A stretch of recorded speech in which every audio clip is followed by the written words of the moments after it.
হামের প্রাদুর্ভাব রোধে দ্বিতীয় দিনের মতো শুরু হয়েছে বিশেষ টিকাদান কর্মসূচি। সকাল ৯টা থেকে দেশের ১৮ জেলার ৩০ উপজেলায় এই কর্মসূচি চলছে। ৬ মাস থেকে ৫৯ মাস বয়সী শিশুরা পাবে এই টিকা। কেউ আগে পেয়ে থাকলেও চলমান ক্যাম্পেইনে টিকা নিতে পারবে। এদিকে আজও রাজশাহী মেডিকেল কলেজ হাসপাতালে হামের উপসর্গে আরও ২ শিশুর মৃত্যু হয়েছে। গত ২৪ ঘণ্টায় রামেক হাসপাতালে চিকিৎসাধীন অবস্থায় তাদের মৃত্যু হয়েছে বলে জানায় রামেক কর্তৃপক্ষ।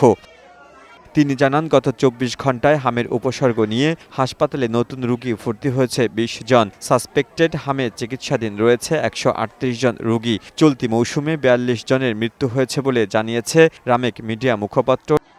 কক্সবাজার জেলার রামু ও মহেশখালী উপজেলায় শিশুদের হাম রুবেলা প্রতিরোধে দ্বিতীয় দিনের মতো জরুরি টিকাদান কর্মসূচি শুরু হয়েছে। গত ৫ এপ্রিল থেকে শুরু হওয়া এই কার্যক্রম চলবে আগামী ২১ এপ্রিল পর্যন্ত। দ্বীপ উপজেলা মহেশখালীতে ৬টি ইউনিয়ন ও একটি পৌরসভায় একযোগে টিকাদান কার্যক্রম পরিচালিত হচ্ছে। এই কর্মসূচির ২ দিনেই ৫,২৩০ জন শিশুকে টিকা প্রদান করা হয়েছে। সকাল থেকে জেলার সদর পৌরসভা, ঈশ্বরদী, আটঘরিয়া ও বেড়া উপজেলার বিভিন্ন টিকাদান কেন্দ্রগুলোতে অভিভাবকদের ভিড় লক্ষ্য করা গেছে। বিশেষ করে গত কয়েকদিনে পাবনার কিছু এলাকায় হামের উপসর্গ নিয়ে শিশুর সংখ্যা বৃদ্ধি পাওয়ায় সাধারণ মানুষের মধ্যে সচেতনতা বেড়েছে। হামের প্রাদুর্ভাব উদ্বেগজনক হারে বৃদ্ধি পাওয়ায় নেত্রকোনার আটপাড়া উপজেলাকে হটস্পট ঘোষণা করে আজ সোমবার দ্বিতীয় দিনের মতো শুরু হয়েছে বিশেষ টিকাদান কর্মসূচি। সকাল ৯টা থেকে উপজেলা ৪টি ইউনিয়নের মোট ১৩ কেন্দ্রে এ কার্যক্রম চালু হয়েছে। শিশুদের সুরক্ষা দিতে ঝালকাঠির নলছিটিতে জরুরি ভিত্তিতে দ্বিতীয় দিনের মতো হাম রুবেলার টিকাদান কর্মসূচি চলছে।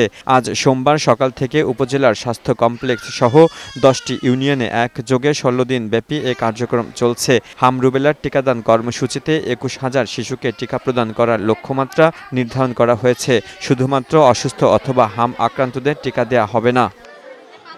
চাঁদপুরে ২টি উপজেলা ও একটি পৌরসভায় চলছে টিকাদান কর্মসূচি। কার্যক্রমের প্রথম দিনে ৪৮৮টি কেন্দ্রে টিকা দেওয়া হয়েছে ৫,৩৩৫ শিশুকে। এর মধ্যে চাঁদপুর সদর উপজেলায় টিকা পেয়েছে ১,৬২৯ শিশু।